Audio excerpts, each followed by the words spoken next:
እስከዛሬ እንግዲህ ሲሰሩ የነበሩ በተለይ በዜግነት አገልግሎት በክረምት በጎ ስራ ስንሰራቸው የነበሩ ስራዎችን ምናልባትም ባለፈው የነበረውን ኢቨንት እሱን ታሳቢ በማድረግ ነው። በተለይ የለውጡ መንግስት ወይንም ደግሞ የብልጽግና የሚመራው መንግስት ዜጎችን ለማቀራረብ ሀገርን የሀገር ፍቅር ሊሰራ የሚችለው በመንግስት በጀት ብቻ ሳይሆን ዜጎች ካላቸው ቆርሰው ለሌሎች ወገን ማካፈል ሲችሉ ነው።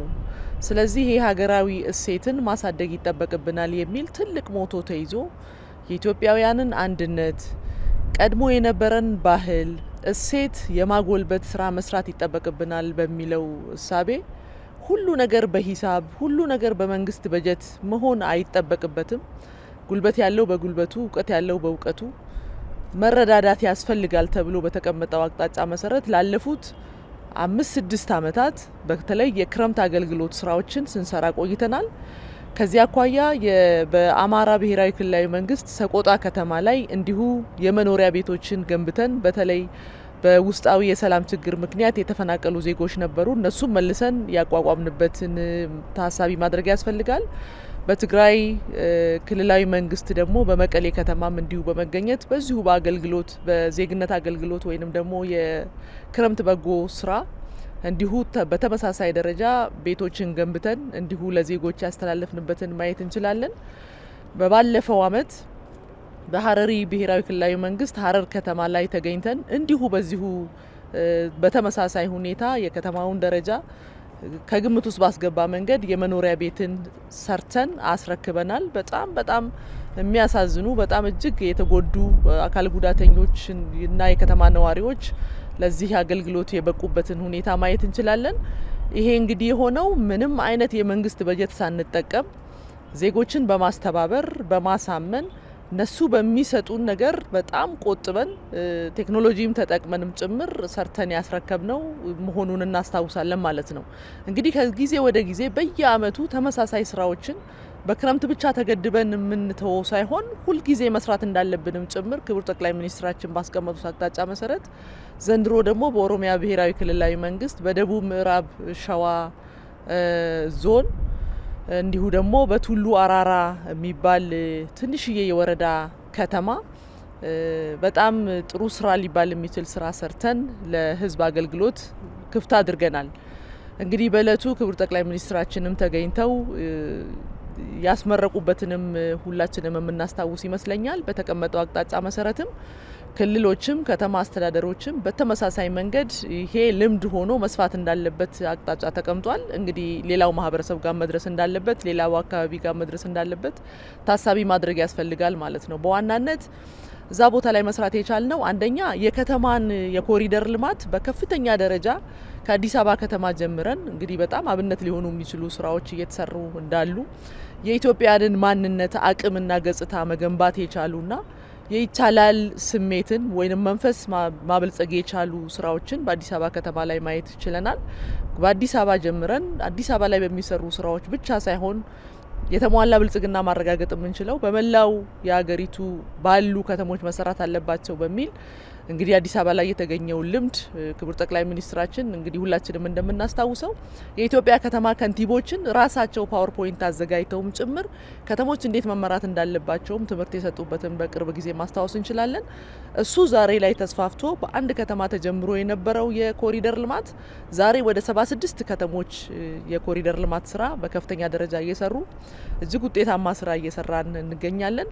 በዚህ ውስጥ እንግዲህ ተጨማሪ አዳዲስ የስራ እድሎች የተፈጠሩበት አዳዲስ ኢኮኖሚዎች የተፈጠሩበት ፍትሐዊነት የነገሰበት ዜጎች የኔነት ስሜት እየጎለበተ የመጣበት ፍትሐዊነት ስንል እንግዲህ ለጥቂት ወይንም ደግሞ ባለ ሀብት ወይንም መደመጥ ለሚችል አካል ብቻ ሲሰሩ የነበሩ ልማቶች ዛሬ ላይ ፐብሊክሊ ሰፋ ብለው ሁሉም በከተማ ውስጥ የሚኖረው አቅም ያለውም የሌለውም የኔ ልማት ነው ብሎ ማመን እንዲችልና ከትሩፋቱ መቋደስ እንዲችልም ጭምር የተደረገበትን መንገድ እጅግ አስተማሪ ነው ብለን መውሰድ እንችላለን።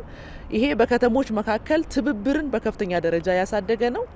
ትብብር ብቻ ሳይሆን ፉክክርም የጨመረ ነው ብለን መውሰድ እንችላለን። ይሄ ማለት ነው ለምሳሌ አዲስ አበባ ከተማ ላይ የሚታየው የኮሪደር ልማት ደሴ ህዝቡ ወጥቶ ለምን እኔ ጋር መምጣት ለምንድነው እኔ ጋር የማይመጣው እኔ ከማን አንሼ ነው በሚል ባለ በሌላ አቅማቸውም ጭምር ከተሞቻቸውን ለመቀየር የተደረገው ጥረት ዛሬ ላይ እጅግ የሚያበረታታ መስራት እንደምንችል መለወጥ እንደሚቻል ቴክኖሎጂ ሲባል ወይንም ደግሞ ያማረ ነገር ሲባል የሆነ ቦታ ላይ ብቻ በሚኖር ሳይሆን በየአካባቢው በየቀየው በየደጃፉ ሰዎች ልማትን እያዩ የከተማ ነዋሪው የተነቃቃ የመጣበትን መንገድ ማየት እንችላለን።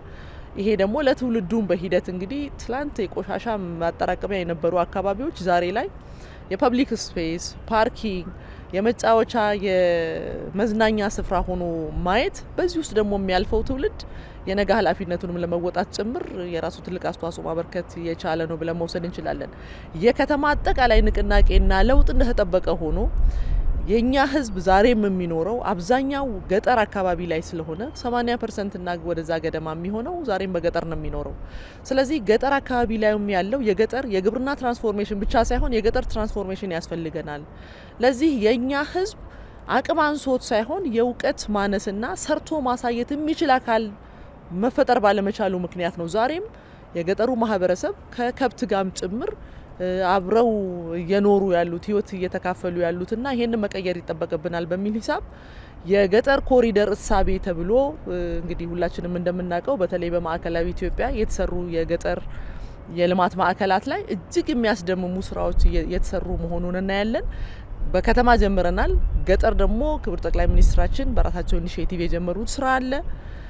ገጠርና ከተማ ላይ ትላልቅ ከተሞችና እንዲሁ ደግሞ ገጠር ጋር ያለው ነገር ደግሞ በጣም የወረዳ ከተማ ወይንም ትናንሽ ከተማ የሚባሉትንም መንካት ይጠበቅብናል ብለን እኛም ዘንድሮ በዜግነት አገልግሎት የጀመርነው የዚሁ የቱሉ አራራ ሞዴል መንደር ግንባታ አንዱ ማሳያ ነው ማለት ነው።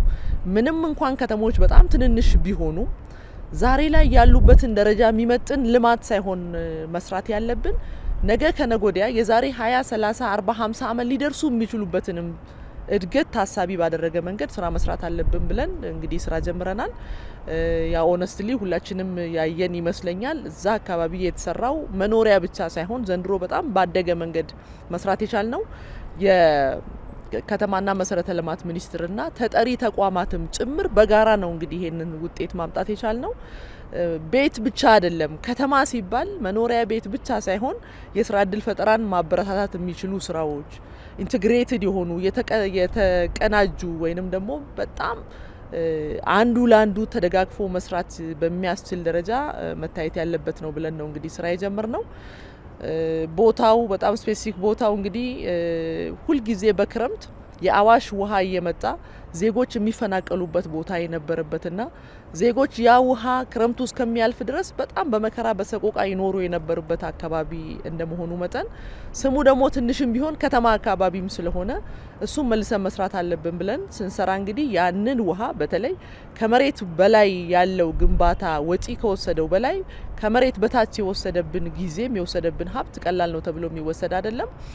ነገም ተመልሰው የሚፈናቀሉበት ሳይሆን ሰስቴነብል የሆነ ስራ መስራት ይጠበቅብናል ብለን የአካባቢው ማህበረሰብ በማሳመን ስራ መስራት ችለናል። እንግዲህ ወደ 35 ቤቶች ወይንም ደግሞ በጣም ሞደርን የሆነ አባወራን ማስተዳደር የሚችል መሸፈን የሚችል ይሄ ደግሞ በእያንዳንዱ አባወራ ወይንም ሃውስሆልድ ውስጥ 5 6 2 4 ገደማ ያሉበት ነው። ጠቅለል አድርገን ካየው ወደ 150 የሚሆን የአካባቢው ማህበረሰብ ተጠቃሚ የሚሆንበትን ማየት እንችላለን ማለት ነውና መኖሪያ ቤት ብቻ ሳይሆን እኛ እንደ ከተማና መሰረተ ልማት ሚኒስቴር የኛ ስራ መሰረተ ልማትም አንዱ የኛ ትልቅ አሳይመንት ስለሆነ እንዴት አድርገን ከአካባቢው ጋር ኮኔክት ማድረግ እንደሚችሉ ማሳየት የቻልንበትና የመንገድ መሰረተ ልማት አዳዲስ ቴክኖሎጂዎችንም በመጠቀም ጭምር መሰረተ ልማት ኮኔክት ማድረግ የቻልንበት ከተማ ሲባል እንዲሁ በግንባታ ብቻ የሚኖርበት ሳይሆን ሸማች ማህበረሰብ ብቻ የሚኖርበት ሳይሆን አምራችም መሆን ይጠበቅበታል የሚለውን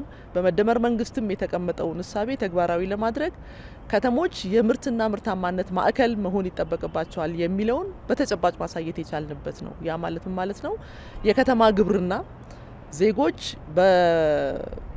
መሸመት ብቻ ሳይሆን ከተማ አካባቢ መኖር ያለባቸው ራሳቸው በሚችሉት አቅም ሁሉ ማምረትም መቻል እንዲችሉ ተጨማሪ ገቢ ማግኘት እንዲችሉ ለአካባቢው ማህበረሰብም ትሩፋት መሆን እንዲችሉም ጭምር ታሳቢ ማድረግ የቻለ የከተማ ግብርና በጣም በሰፊው የሰራንበትን ማየት እንችላለን። የወተት እርባታ በጣም ዘመናዊ ከ15 ሊትር እስከ 20 ሊትር በየቀኑ መስጠት የሚችሉ ላሞችንም ጭምር ፕሮቫይድ ማድረግ የቻልንበት ዘመናዊ የከተማ ግብርናን ሂደት ማሳየት የቻልንበትና በጣም አቅመ ደካሞች ለሚባሉ ሰዎች ደግሞ እሱ የተሰጣቸው እሱም ላይ መሰረት አድርገው በጉልበታቸው ከአሁን በኋላ በሚያደርጉት እንቅስቃሴ ተጨማሪ ገቢ የሚያገኙበትን ማየት እንችላለን። እሱ እንደተጠበቀ ሆኖ የከተማ ግብርና በተለይ ቨርቲካል አግሪካልቸር የምንለው የአርበን አግሪካልቸር እንደ ገጠሩ በጣም ሰፊ የእርሻ ቦታ ማግኘት ያስቸግራል በከተማ ሁኔታ።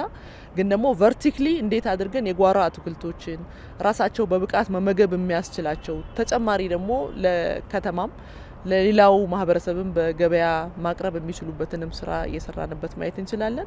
ሌላ ፖልተሪ ወይንም ደግሞ የዶሮ እርባታንም እንዲሁ ታሳቢ እያደረገ የጓሮ አትክልቶችንም እንዲሁ ታሳቢ ያደረገ በየደጃፎቻቸው ያላቸውን ስፔሶች ውጤታማ በሆነ መንገድ መጠቀም እንዲችሉ የተደረገበት መንገድ እጅግ አስተማሪ ነው። እንግዲህ ይሄ ሞዴል መንደር ኮንሰፕቱም አዲስ ነው።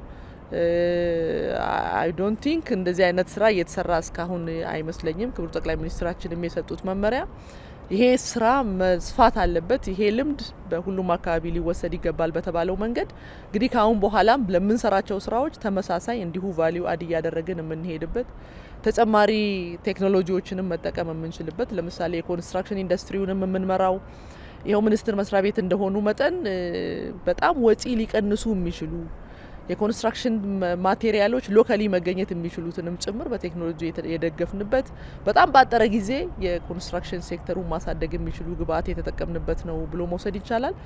እንግዲህ ቤት ብቻ፣ የመንገድ መሰረተ ልማት ብቻ፣ የከተማ ግብርናን ብቻ ሳይሆን ለእያንዳንዱ የኢነርጂ አማራጭንም ያዘጋጀንበትን መውሰድ እንችላለን። ኢነርጂ እንግዲህ ሁሉም በኤሌክትሪክ ብቻ ሊሆን አይገባም በሚል በባዮጋዝ አንዱ በባዮጋዝ በተለይ ከዚህ የከብት እርባታ ጋር በቀጥታ በሚያያዝ ኮመንሊ የሚጠቀሙበት የሶርስ ኦፍ ኢነርጂ የሚሆንበት በሌላ መንገድ ደግሞ የሶላር ኢነርጂ በእያንዳንዱ ቤት ላይ የተገጠመበትና እሱ ተጨማሪ ለራሳቸው ምናልባት ለመብራት ከፍሎ የነበረው ለሌላ አገልግሎት ማዋል የሚችሉበትን ሁኔታ ማየት እንችላለን። እሱ ብቻ ሳይሆን ለእያንዳንዱ ቤት የሚመጥናቸው የቤት ቁሳቁሶች ቴሌቪዥን፣ ፍሪጅ፣ የኪችን ካቢኔቶች፣ ሶፋ፣ አልጋ ለልጆችም ለቤተሰብም የተደረገበት መንገድ እጅግ የሚያበረታታ ነው። እንግዲህ የተሟላ ለውጥ ማምጣት የምንችለው እንደተባለው በከተማም የምንሰራቸው ስራዎች፣ በገጠር የምንሰራቸው ስራዎች ተደምረው በትናንሽ ከተሞችም የሚሰሩ ስራዎች በጋራ እንግዲህ ለውጥ ማምጣት እንደሚችሉ ያየንበት ነውና የቱሉ አራራ በኦሮሚያ ብሔራዊ ክልላዊ መንግስት በደቡብ ምዕራብ ሸዋ ዞን የሰራነው ስራ እጅግ እኛም የተደሰትንበት በዚህ አጋጣሚ ሌት ተቀን ሳይሉ ባለሙያዎች፣ አመራሮች ቦታው ላይ በመገኘት ሲሰሩ የነበሩትን በሙሉ ማመስገን ፈልጋለሁ። እነሱም ብቻ ሳይሆን የአካባቢው ማህበረሰብ በተደጋጋሚ እዛ ቦታ በመምጣት በማበረታታት እና በጣም የተለየ ስሜት እንዲኖረን በማድረግም ሂደት የአካባቢው አስተዳደርም ጭምር አግዞን ያንን ስራ ሰርተናል። ይሄ ስራ እንግዲህ ወደፊትም ተበረታቶ እየጨመርን ዛሬ ላይ ያጓደልነውን ነገ እየጨመርን የተሟላ ለውጥ ለህዝባችንን ማምጣት እንደምንችል ታሳቢ ማድረግ ያስፈልጋል።